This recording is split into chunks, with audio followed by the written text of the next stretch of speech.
muito importante a gente declarar e falar de uma maneira muito clara que o suicídio é um pensamento de terminar com a dor e nunca com a vida. E as pessoas, devido às pressões que elas sofrem na sua profissão, no seu dia a dia, e também devido ao que nós vamos falar daqui a pouquinho sobre a tecnologia, tem resultado, tem trazido números bastante assustadores. No mundo todo diminuiu um pouquinho o índice. O Brasil cresceu média de 24%, mas no mundo todo, a cada 40 segundos, morre uma pessoa de suicídio. E essa pessoa, dá 800 mil pessoas por ano que tiram a sua vida na tentativa de tirar a sua dor. Na verdade, eles não querem tirar a vida, eles amam a vida, mas não sabem como agir diante dos conflitos que esse mundo moderno tem trazido para todos nós. Por que desistir de viver?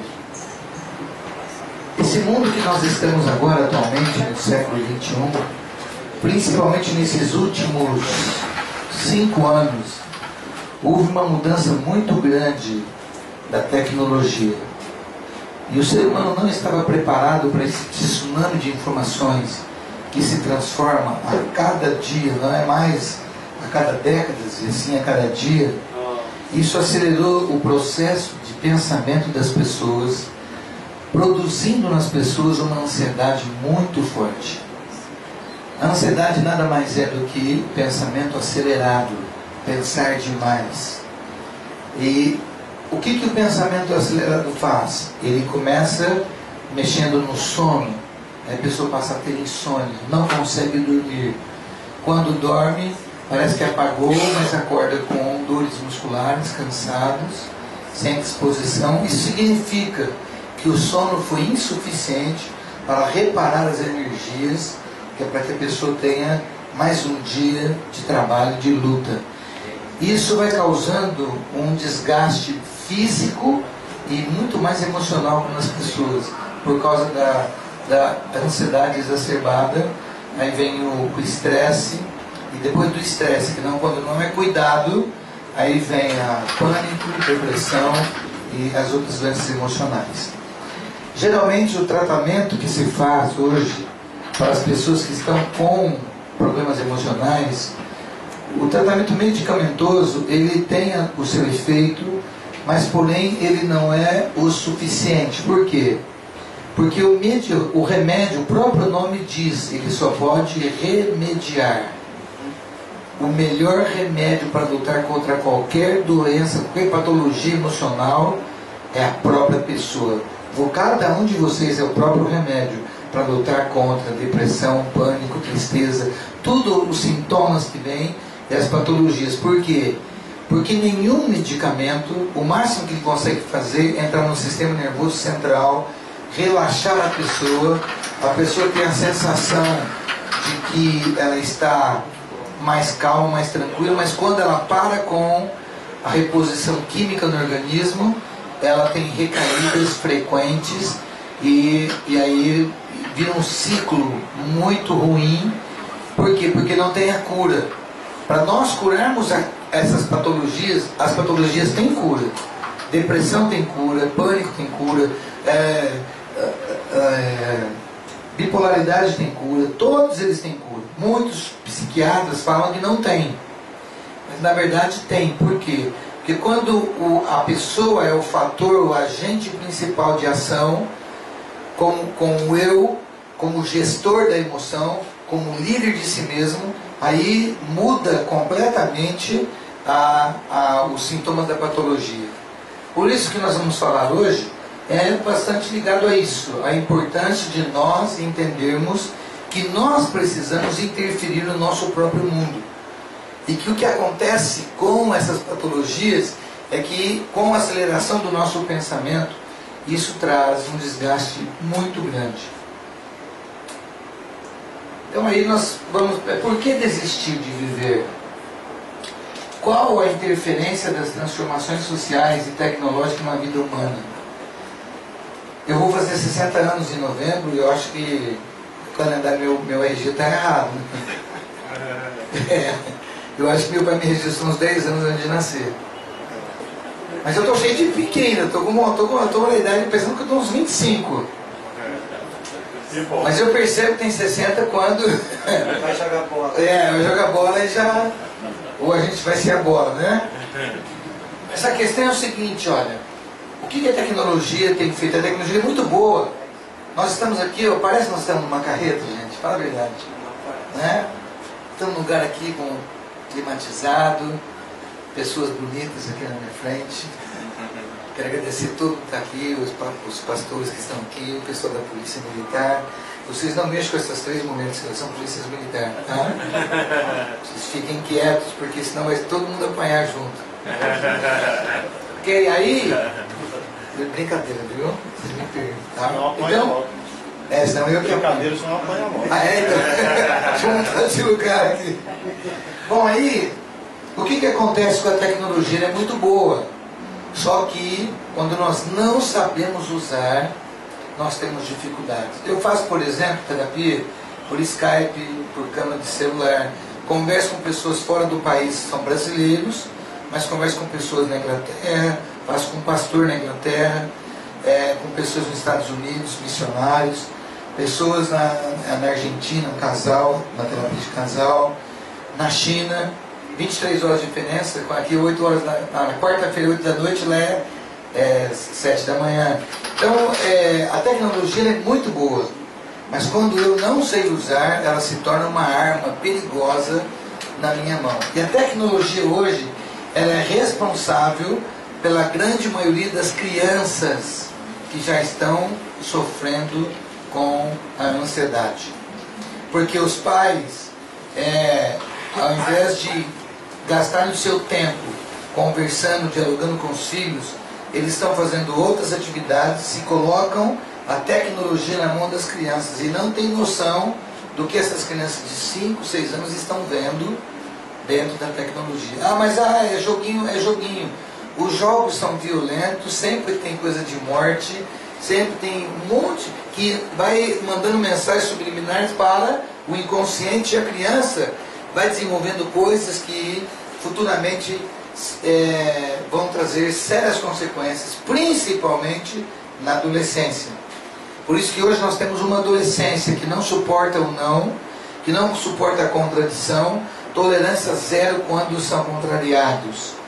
E muitos hoje, não é brincadeira, isso é muito sério, muitos têm automutilação, eles se cortam, e isso não é... Por que eles se cortam? Isso é representativo. Eles se cortam porque eles, na verdade, querem cortar algo que está dentro deles, que os levam a pensar que a vida não tem sentido. E aí, então, muitos se mutilam, mas eles não querem matar a vida, e sim a dor. E quando você vê alguma pessoa fazendo isso, nunca critique. Por quê? Por incrível que pareça, quando ela está se cortando, ela tem a sensação de alívio. Isso é uma falsa enganação. Isso é igual às drogas. A pessoa usa, tem um alívio temporário, e aí cada vez mais ela vai ter necessidade de usar mais e mais e mais, e vira um ciclo que não tem mais fim. Mesma coisa quando a pessoa se corta. Ela começa fazendo um pequeno corte, ela sente alívio naquele momento, só que imediatamente, após, passa a sensação de alívio e começa a necessidade de aumentar, de se cortar cada vez mais.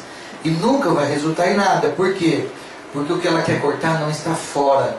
Ela está fazendo machucados no seu corpo, mas ela gostaria de cortar algo de dentro da sua alma, que são as doenças emocionais. Ok? Então aqui tem um versículo que traduz muito bem isso que nós estamos falando. Porque a Bíblia é o único livro que venceu o teste do tempo. Todos os escritores famosos tiveram a sua fama por um determinado tempo. Por exemplo, muitos já ouviram falar do Augusto Cury, né? Hoje ele é um escritor famoso. Daqui a 50 anos ninguém lembra mais do Augusto Cury. E eu sei muito bem porque ele é meu primo primeiro, né? Então a gente tem bastante afinidade, trabalhei junto com ele, e ele sabe disso. E um dia, ele tem 61 anos, um dia a fama dele vai embora. O único livro que não foi vencido pelo teste do tempo é a Bíblia. Amém. Ela é sempre atual. Amém. E ela sempre está falando para nós palavras que nos encorajam, que nos motivam. Por quê? Porque a palavra da Bíblia é diferente de uma palavra de um livro qualquer. Porque é um livro que foi soprado e inspirado por Deus. Por isso que a Bíblia também, ela traz tanta paz para aquelas pessoas que buscam, como está aqui, olha. Olha que coisa interessante. Aqui está falando assim, ó, versículo 1 do Salmo 116. Amo ao Senhor, porque Ele ouve a minha voz e a minha súplica. Você tem certeza disso? Que Deus ouve a sua voz? Sim. Mas a pessoa que está com depressão, ela acha que Deus esqueceu dela. A pessoa que está com pânico, com a sensação, com o pensamento de morrer, ela acha que ela está sozinha. Ela não tem a sensação de que ela tem o socorro de Deus.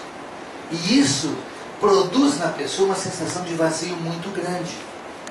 Por isso que o ser humano hoje, ele nunca está satisfeito. Você acha que o seu salário é pequeno, se aumentar 10 vezes mais, daqui a um mês você já se adaptou àquele salário e vai no terceiro mês você está devendo já. Usando o cheque especial. Porque esse vazio que o ser humano tem é um vazio do tamanho de Deus. Por isso, em qualquer área da nossa vida, em qualquer profissão, nós precisamos de uma convicção. Nós somos como uma luva vazia e Deus é a mão. Só Ele pode nos preencher e dar sentido na nossa existência. Porque a luva sem a mão, ela não tem nenhuma utilidade. A luva aqui em cima não serve para nada. Mas a luva, a mão dentro da luva, ela não só toma a forma da mão, como ela pode ter todas as funções da mão, porque a mão preencheu a luva. Então nós somos uma luva vazia e Deus é a mão. Ele precisa preencher a nossa vida para que nós possamos ser úteis nas mãos dele. Então aqui está falando que porque inclina para mim o seu ouvido, invocá-lo-ei enquanto viver. Por quê? Olha que coisa interessante. Primeiro fala do amor, que ele ama o Senhor porque ele ouve a sua voz, tal, e a súplica, porque inclina o ouvido e ele escuta quando eu invoco. Porque no 3 fala assim, ó, os laços da morte me cercaram. Isso daqui, ó, é o que acontece com uma pessoa que pensa no suicídio. É como laços que cercam, aí vem a angústia do Seol, ou o inferno, é a mesma tradução, se apoderaram de mim. Sofri tribulação e tristeza. Esses itens aqui, ó, angústia e tristeza, de acordo com Mateus 26, aquele homem chamado Jesus, aquele homem maravilhoso, ele teve tudo isso aqui. Ele tinha 12 discípulos e ele chamou 3 para orar junto com ele. Ele começou o seguinte, ele falou assim para os 3. Está assim, ó, começou-se a angustiar-se e a entristecer-se, ó, angústia e tristeza. Isso é Jesus falando.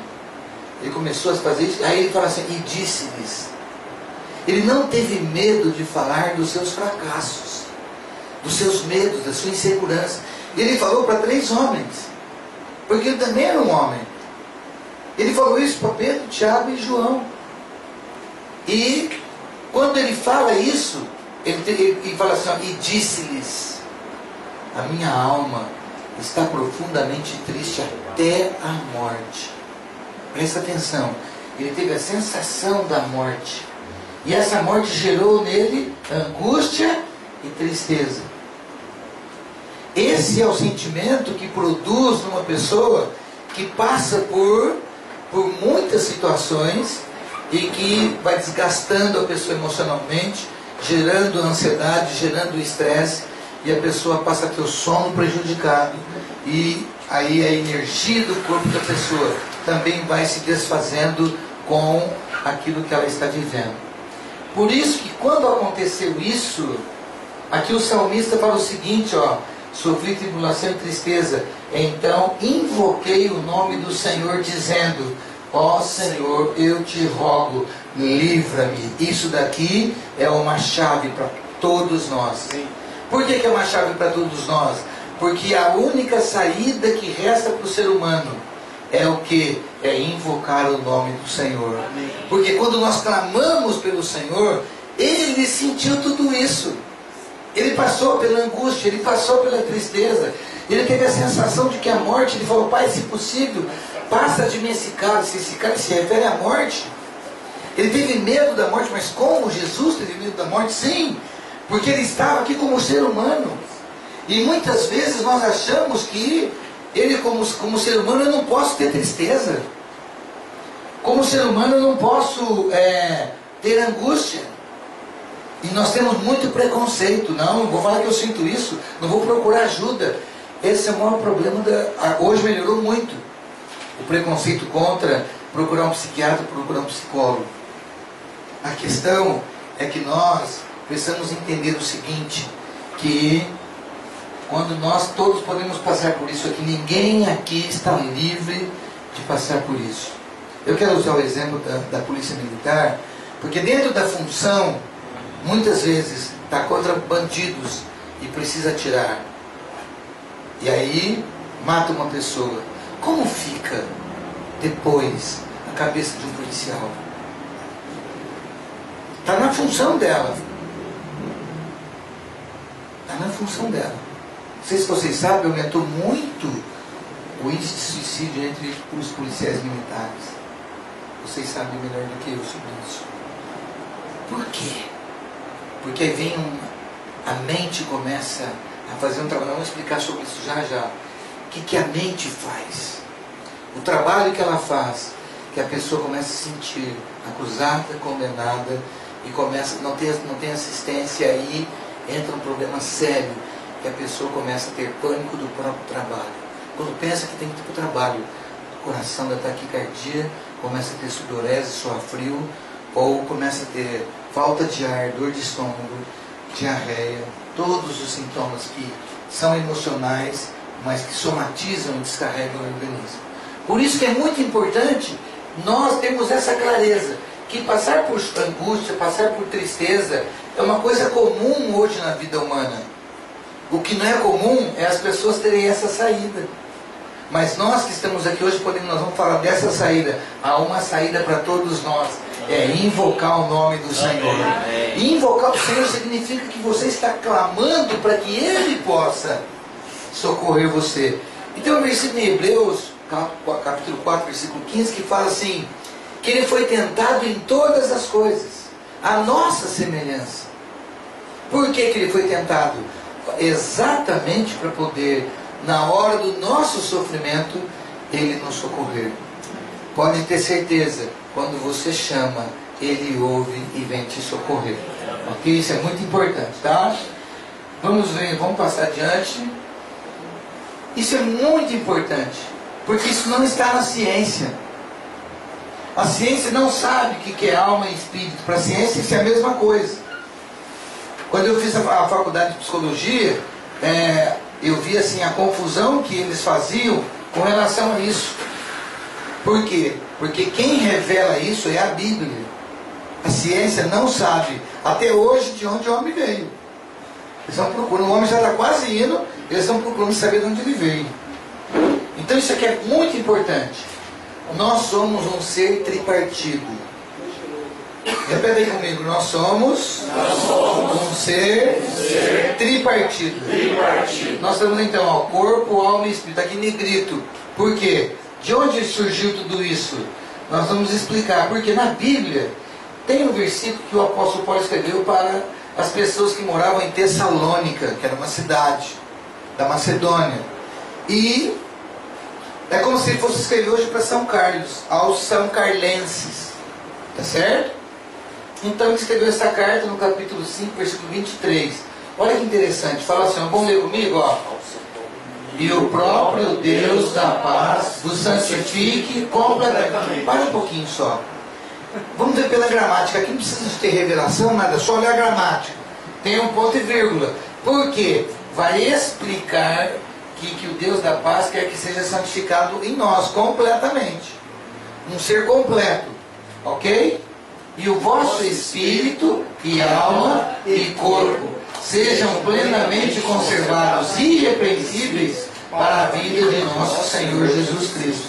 Ou seja, o que significa isso? Que eu preciso cuidar do meu corpo, da minha alma e do meu espírito. O corpo veio da palavra, nós vamos ver na próxima transparência, ele veio da palavra bios, que é o nosso ser biológico. Nós temos no nosso organismo todos os elementos químicos da terra. Potássio, cálcio, ferro, tudo que tem na terra tem no nosso organismo. Porque nós somos do pó da terra. Por isso que a Bíblia fala que do pó vieste, do pó voltarás. Certo? A palavra alma vem do grego psique, que significa o nosso ser psicológico. E espírito vem da palavra sopro, ou pneuma, ou ar, que foi o sopro que o Criador deu naquele boneco de barro que ele fez. Quando ele soprou, então surgiu a alma. Então nós somos isso aqui. De acordo com esse versículo da Bíblia, fica claro que nós vamos conservar íntegro o espírito, o corpo, a alma e o espírito. Quem daqui faz atividade física pelo menos 4 a 5 vezes na semana, levanta a mão. Ai meu Deus, vou montar uma clínica aqui. Tá vendo? É muito pouco, gente, é muito pouco. Posso dar uma sugestão para vocês? Vocês não vão ficar bravos comigo? Faça convênio com a funerária.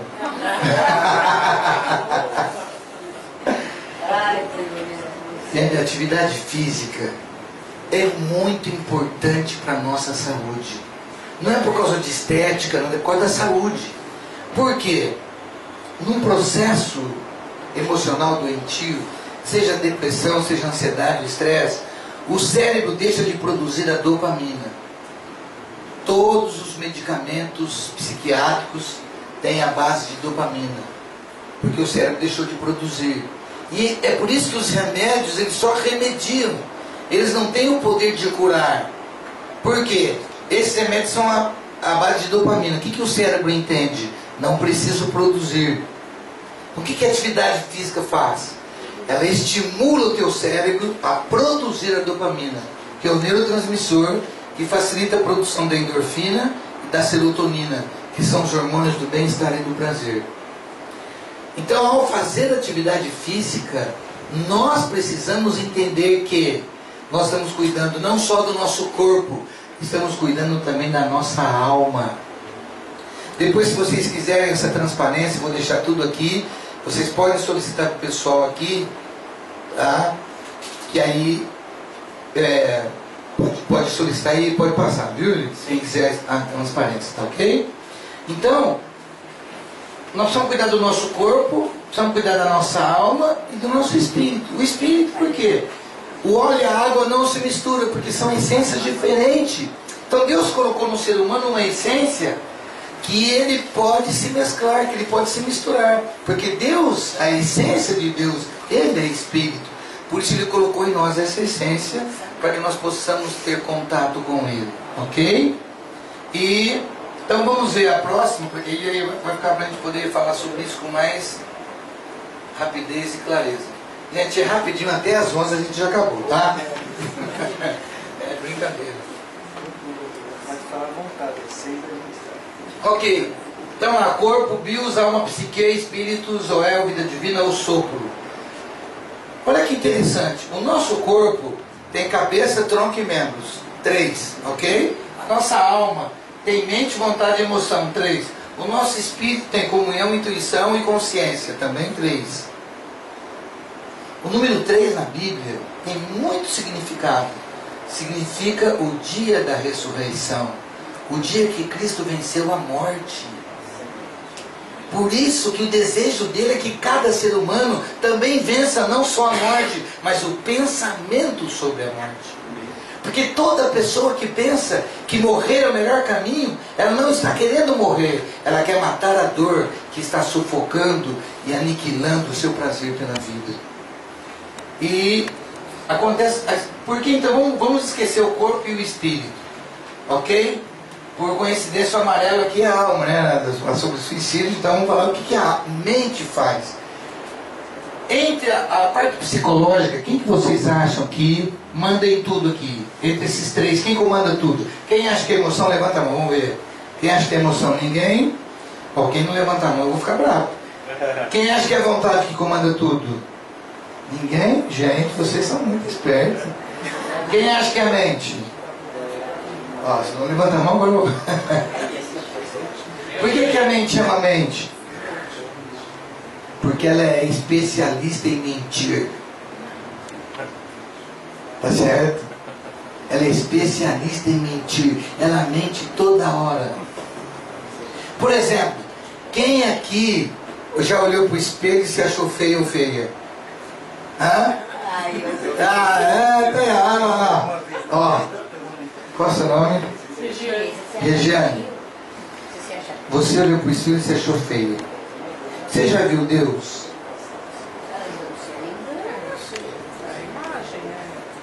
Tá, então eu vou te mostrar Deus. Espera um pouquinho só.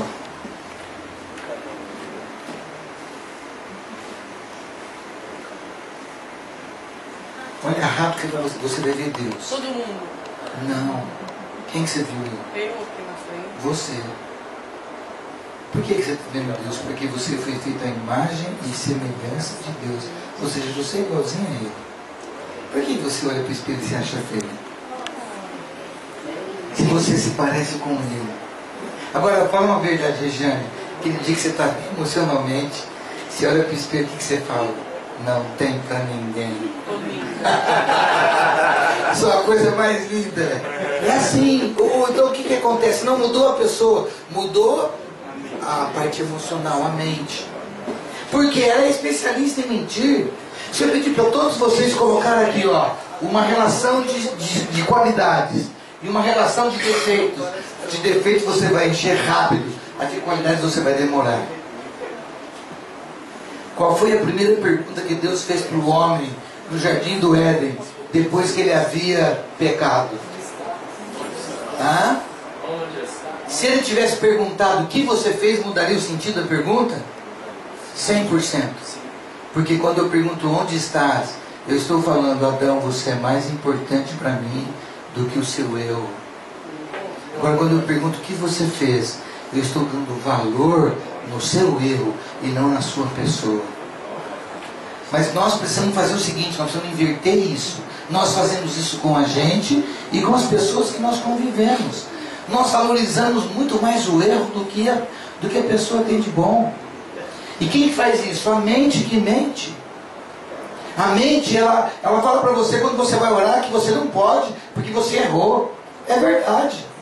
Você erra todo dia, eu erro todo dia. Nós somos ser humano. Mas quem falou que eu não posso orar porque eu errei? É por isso que eu preciso orar, porque eu errei. Né? É certo? Não mesmo, sabe? A questão é que nós criamos um Deus que nos condena, que nos reprova. Mas existe o Deus que nos criou. Aquele que nós criamos é rigoroso demais, mas o que nos criou é cheio de amor. Amém. Quando você olha para você, talvez você enxerga muitas falhas e erros.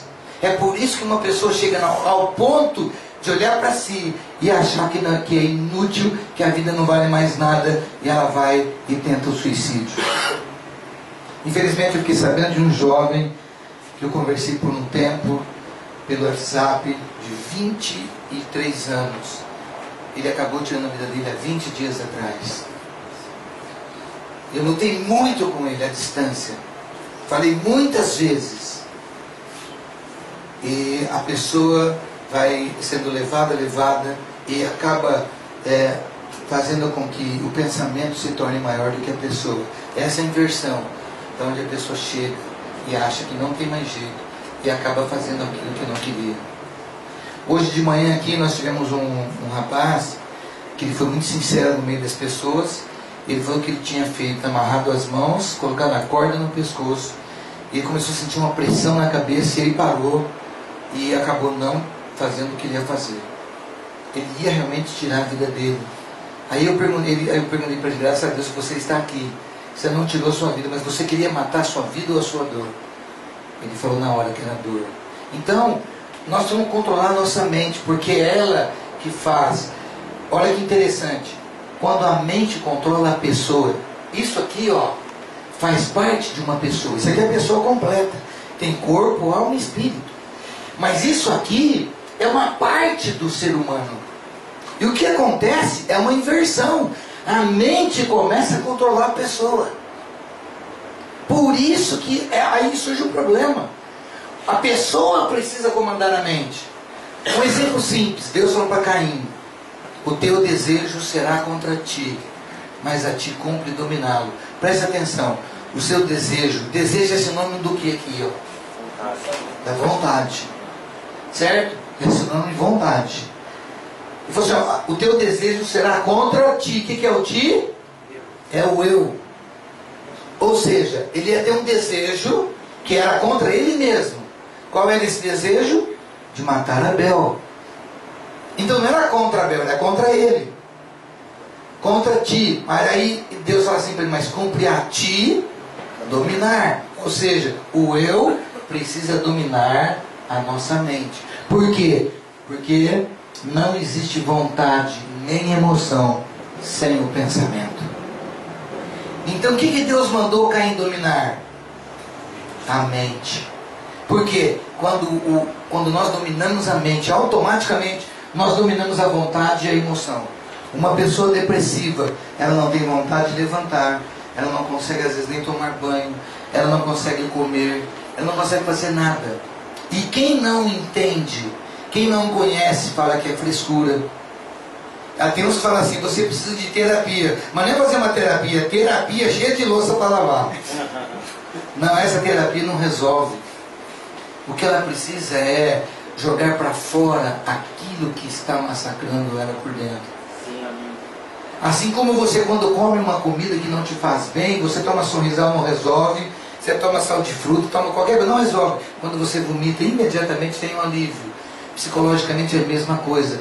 Nós precisamos jogar para fora aquilo que está nos massacrando. Por isso que o eu precisa dominar a mente. Porque quando eu controlo a minha mente, automaticamente eu controlo a vontade e a emoção. Então não esqueçam disso. Não existe vontade nem emoção sem o pensamento, sem a mente. Ok? Então vamos lá. Como construir uma nova história? Olha lá, o pensamento não pode ser maior do que a pessoa que pensa. O eu como protagonista e não como escravo dos pensamentos. Isso nós podemos relacionar com várias coisas, mas eu quero dar um exemplo simples do que Paulo falou em Gálatas 2. Ele fala o seguinte: eu estou crucificado com Cristo. Esse estou é o velho homem ou o novo homem? É o velho homem, ok? Estou crucificado com Cristo. É o eu. Estou é o eu. Logo já não sou eu quem vive, também é o eu. Só que esse é o eu do velho homem. Mas Cristo vive em mim. O que é o mim? É o eu do novo homem. Eu quero comparar para vocês porque o eu do velho homem é o eu passivo. O que é o eu passivo? É um eu que não faz nada quando vem os pensamentos negativos. Ele alimenta o pensamento negativo. O eu passivo, a pior coisa que existe em uma pessoa é a passividade. Ela não enfrentar aquilo, vem um pensamento e ela concorda. Então, Regiane, quando você pensar isso, você acordou, você olhou para o espelho e falou, estou feio, você na hora nem que falou o seguinte: mentira, eu sou linda e sou maravilhosa porque eu sou imagem e semelhança de Deus. Se você fizer isso, imediatamente você mudou seu pensamento. E acredite que é verdade. Um dia minha esposa falou assim para mim: essa roupa aqui na loja, essa roupa tá boa? Eu falei para ela o seguinte: olha, não é a roupa que deixa você bonita, é você que deixa a roupa bonita. Ela acreditou e não comprou, graças a Deus. Mas na verdade, a roupa no manequim tem vida? Não tem. É a pessoa que deixa a roupa bonita. Mas a pessoa pensa que é a roupa que deixa ela bonita. Tá certo? Então, isso está ligado ao que? A autoestima. Por isso que uma pessoa tem compulsividade. Olha como é que a mente é terrível. Eu vou dar 2 exemplos para vocês. A pessoa que é compulsiva para comprar. Tem alguém aqui assim ou não? Vocês... Entregou. Agora entregou. Agora eu vou usar a arma contra elas.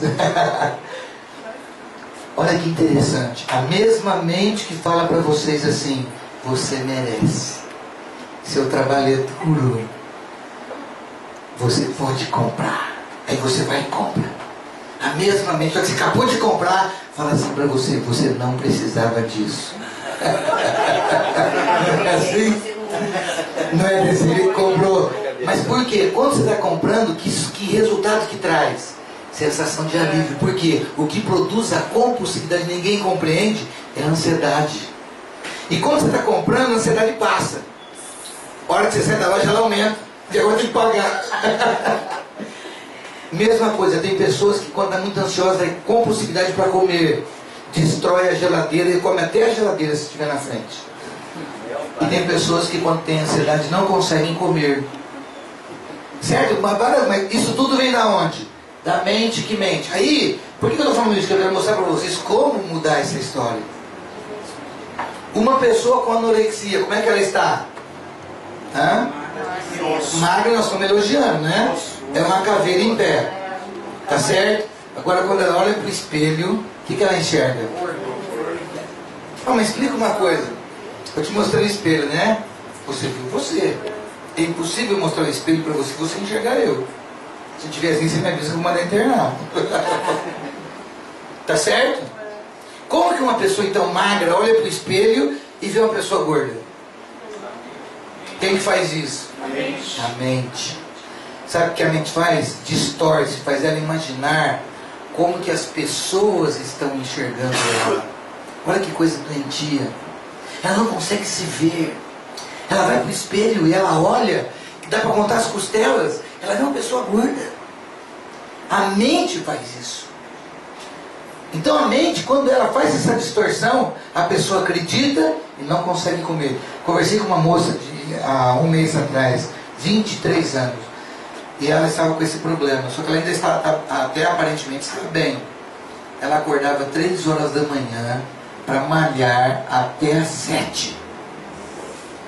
Porque ela achava que estava gorda. Aí ela sentia fraqueza durante o dia. E aí ia comer, não conseguia comer. Por quê? Porque parece que tinha uma coisa na garganta. Não tinha nada. Era, na verdade, por causa da patologia. Se ela comer, ela vai engordar. Então ela não come. Aí ela malha, porque ela malhando. E quando ela ficou resfriada, 3 dias não conseguiu malhar. Ela já achou que tinha engordado. Olha o que a mente faz. Agora, a mente não pode controlar o meu eu. Eu preciso controlar a mente. O que é isso? Domínio próprio. O que você precisa dominar em você para que você consiga comandar a sua história? A sua mente. O seu maior inimigo não são as pessoas. O seu maior inimigo é a sua própria mente. Porque ela mente para você. Ela te joga para baixo. Sempre. Um professor de matemática virou para... Faz quanto tempo que é uma sala de aula... Ele escreveu na lousa lá 9 vezes 1, 7. E do 2 em diante ele colocou tudo correto. Quando ele virou para a sala, todo mundo estava rindo. Mas vocês vão rir do quê? Olha lá, professor, você colocou 9 vezes 1, 7. Então é assim que vocês fazem com a vida de vocês. Eu coloquei 9 correta e 1 errada. Vocês valorizaram o meu erro e não os meus acertos. E é isso que nós fazemos conosco e com as pessoas que estão ao nosso redor. Precisamos mudar isso. Se eu não gosto de mim, como é que eu posso gostar do outro? A própria Bíblia diz, você deve amar o próximo como? Agora, você se ama? Isso mostra se você ama o próximo. Se você não se ama, você não consegue amar o próximo. Agora, porque isso não significa egocentrismo. Mas você precisa se amar, sabe por quê? Porque Deus te amou mais do que tudo. Ele enviou o Filho dele para morrer na cruz por nossa causa. Que amor é esse? Você consegue pagar isso, essa dívida? Não tem jeito. Só que nós precisamos fazer o quê? Nós precisamos construir uma nova história. E essa história deve ser construída de que jeito? O meu eu tem que ser o protagonista. Porque quando não acontece isso, é como se você estivesse com o carro sentado no banco do passageiro e a sua mente na direção, levando você para onde você não quer. Quem tem aqui pensamentos negativos constantemente, levanta a mão. Pensamentos negativos de medo, ninguém? Puxa, ainda bem que tem alguns aqui para me ajudar. Mas constantemente, de vez em quando eu tenho, mas não constantemente. De vez em quando também? De vez em quando. Medo de morrer? Ah, não. Muito é medo, não. Já eu tenho. Eu tenho. A minha mãe falava assim, estou com saudade do seu pai, você vai querer? Eu, de jeito nenhum. Acabava a saudade na hora. Ó, Senhor Jesus. Nós precisamos, porque até que eu estava falando mesmo, De medo. Quem tem medo, quem tem ansiedade, pensamento negativo. O eu precisa estar no comando da nossa história. E quem tem que fazer isso somos nós mesmos. Então eu quero fazer um exercício com vocês. Quero que vocês fechem os olhos e repitam comigo, tá certo? Esse é um exercício importante para vocês ajudarem pessoas que você sabe que está com depressão, ou com o início de depressão, ou no meio da depressão, ou no fim da depressão, qualquer jeito. A pessoa precisa falar contra. Quem aqui já teve depressão? Alguém já teve aqui? Ó, já mudou, você já teve também. Então você já sabe como isso judia. Quando você, deixa eu usar você como exemplo. Quando você teve, algum dia você falou para a depressão com raiva, eu te odeio depressão. Ela está me derrubando. Ela estava te derrubando. O que estava acontecendo? O pensamento da Regiane estava maior do que ela. Por isso que a depressão estava derrubando ela. Então esse exercício que eu vou fazer com vocês, esse exercício serve para você enfrentar qualquer tipo de pensamento negativo. Por quê? Porque o eu passivo é escravo da mente, o eu ativo é gestor da psique, da nossa mente. Ok? Então vamos lá, fecha os olhos e repita comigo com bastante firmeza, tá? A partir de hoje, eu declaro que eu não quero mais alimentar os pensamentos negativos. Eu declaro que eu vou construir uma nova história como protagonista, não como escravo dos pensamentos da mente que mente.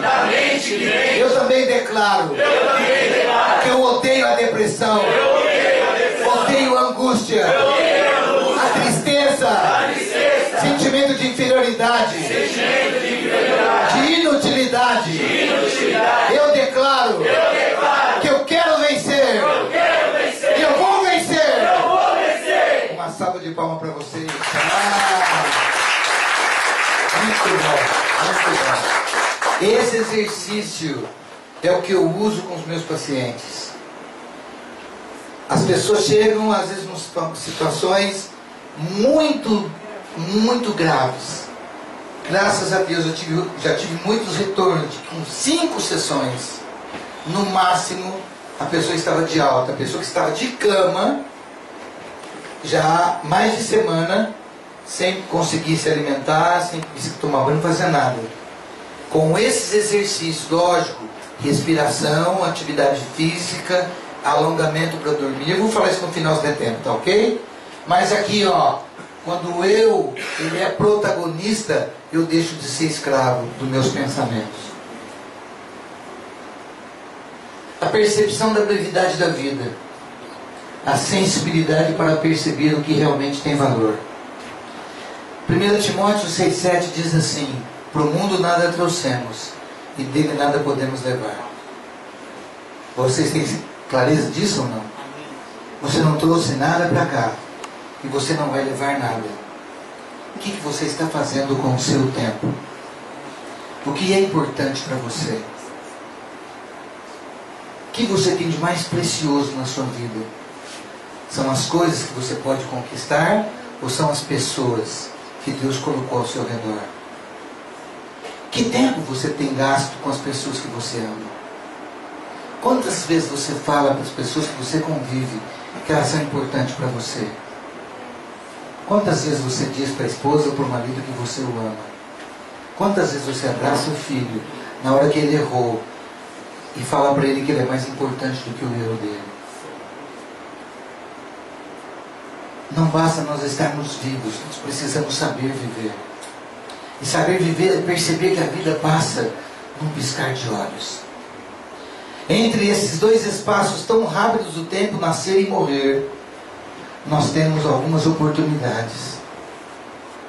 E essa oportunidade de estarmos vivos hoje é que nós precisamos um dia encontrar com esse Senhor tão maravilhoso que morreu no nosso lugar.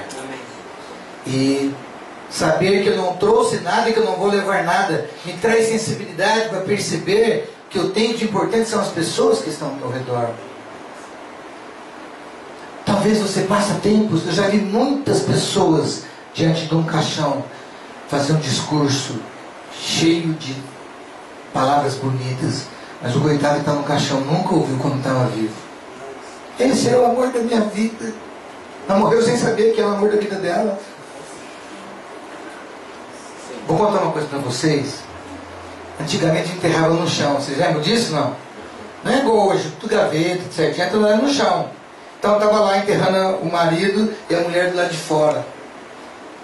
Ai, ele é o homem da minha vida, eu quero ir com ele, eu quero ir com ele. Escorregou, eu quero ir. Me tira daqui, pelo amor de Deus. Quer ir nada. Você acha que ela quer ir com ele?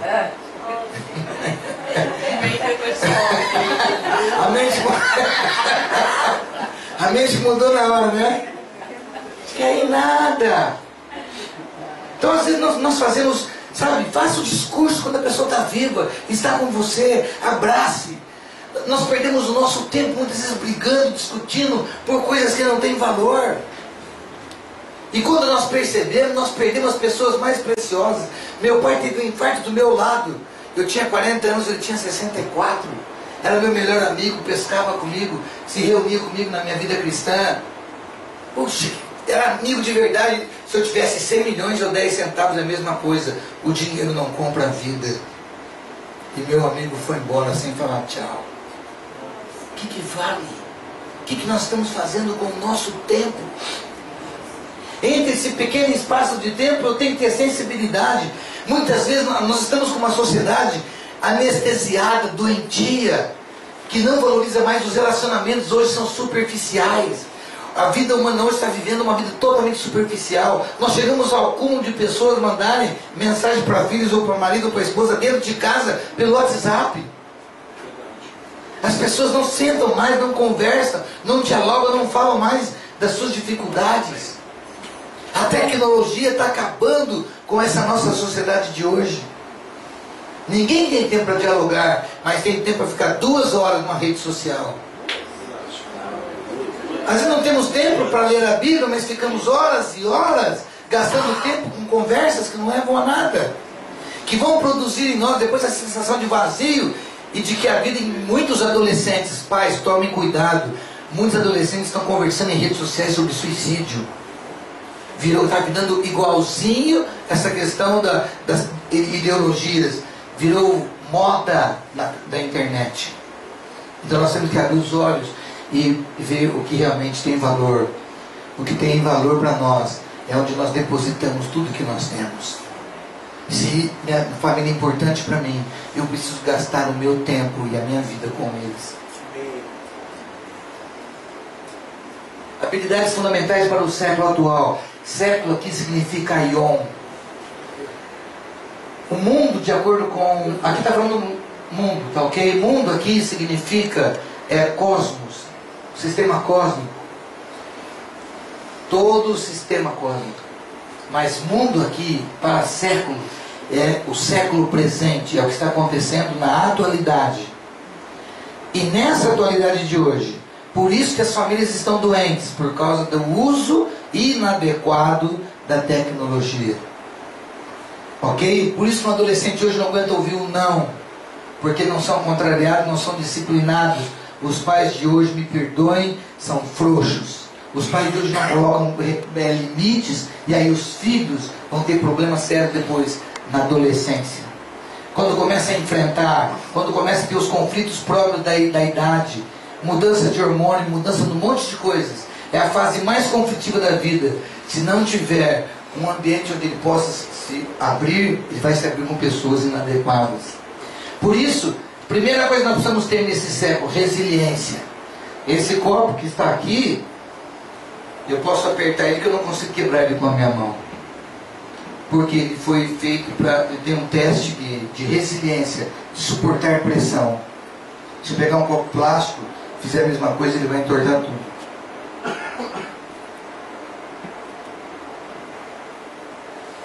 O que acontece com você quando vem a pressão? Você resiste à pressão? Por que nós estamos vivendo hoje com essa juventude perdida? Porque não tem resiliência. Não foi contrariado, os pais não ensinaram isso. Então, o que é conformação? Conformação é como um molde, você ser moldado a este século. Nós precisamos ter resiliência para suportar a pressão, porque quando vier os pensamentos, nós dominamos o nosso pensamento. Empatia, se colocar no lugar do outro, pensar antes de reagir. Antes de ver isso aqui, quero falar rapidamente. Todo mundo conhece aquela história da mulher adúltera, que foi pega em adultério, e aí na lei de Moisés mandava apedrejar essa mulher. E aí, levaram essa mulher para Jesus e perguntaram para ele, na lei fala isso, mas o que você diz? Qual foi a resposta dele? Quem não tiver pecado atira a primeira pedra. Mas essa foi a segunda resposta. Sabe qual foi a primeira resposta? Ele abaixou e escrevia no chão. Que sabedoria! Sabe o que você briga com a sua esposa, com o seu marido? Você não sabe escrever no chão. Bateu, levou, puxa, aí já era. Quando não quer, dois. Ah, vocês estão muito... Vamos falar mais forte, vai. Quando não quer, vocês brigam em casa? Porque quer.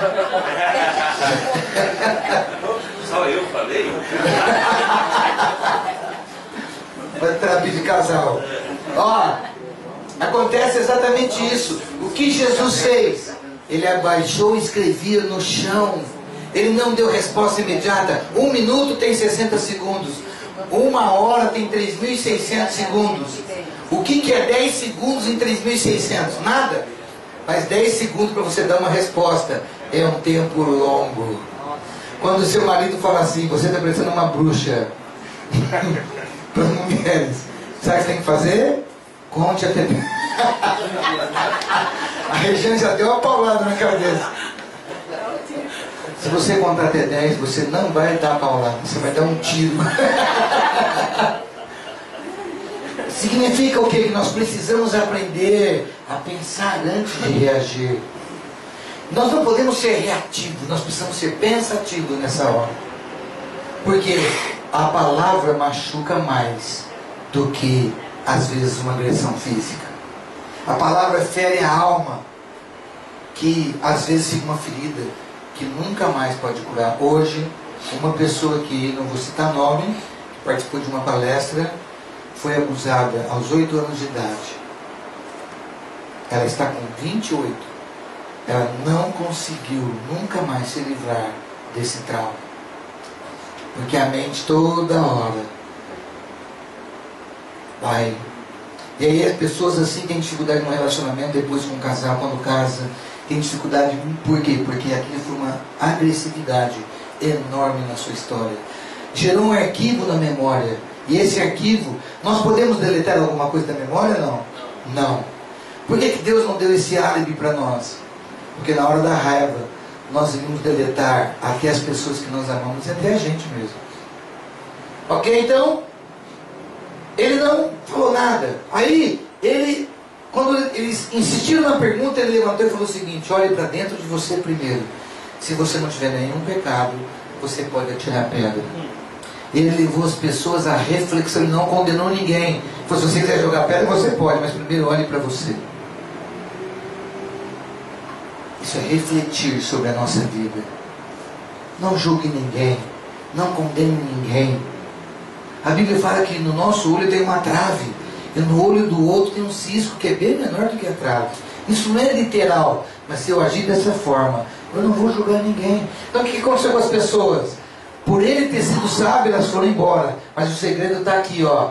Vamos ler comigo que está aqui em João 8:12, ó. Então Jesus tornou a falar, dizendo: eu sou a luz do mundo. Quem me segue de modo algum andará nas trevas, mas terá a luz da vida. Tem duas luzes aqui, ó, luz do mundo e luz da vida. A luz do mundo é para iluminar o exterior, mas a luz da vida significa que a luz exterior entrou dentro de mim e iluminou o meu interior também. Então todos nós precisamos dessa luz que ilumina.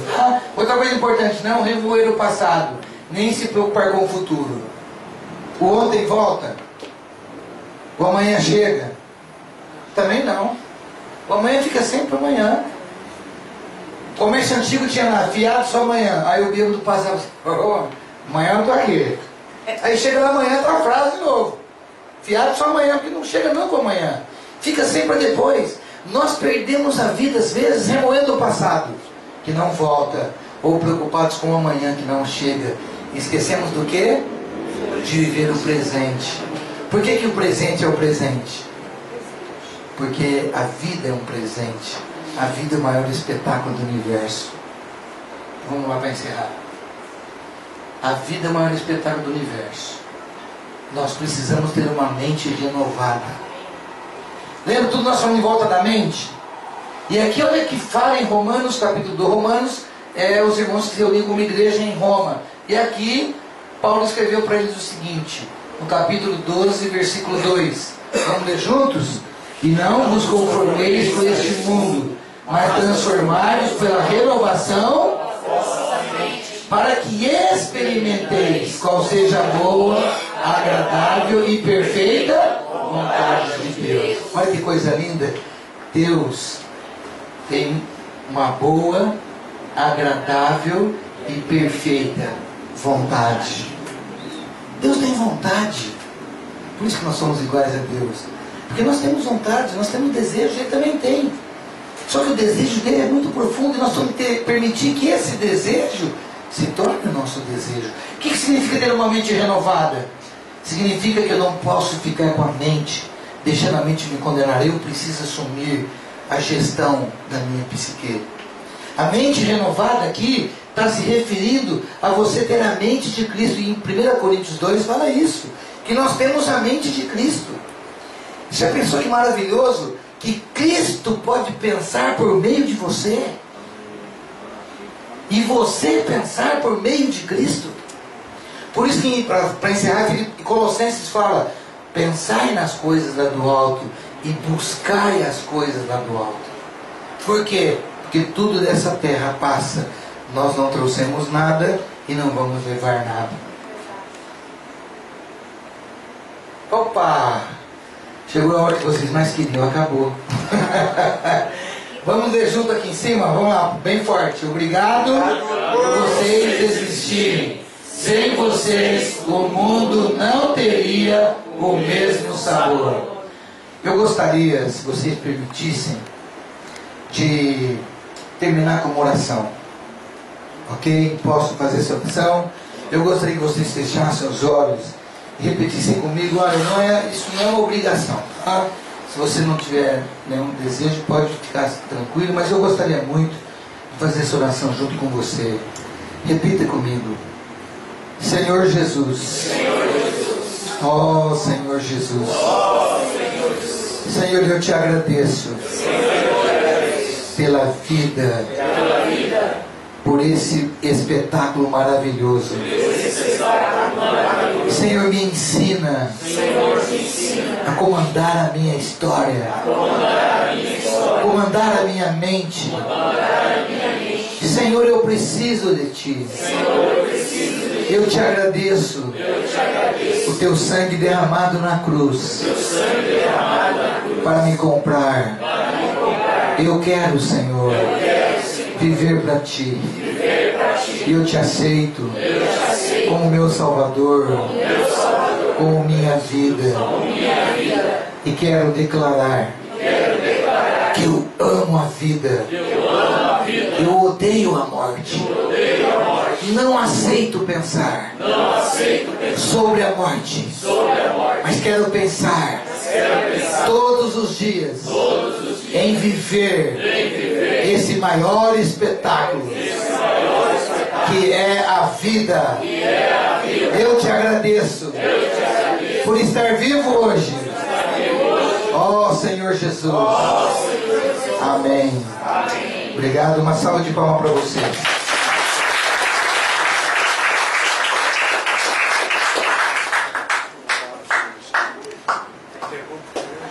Tá. Nós temos aqui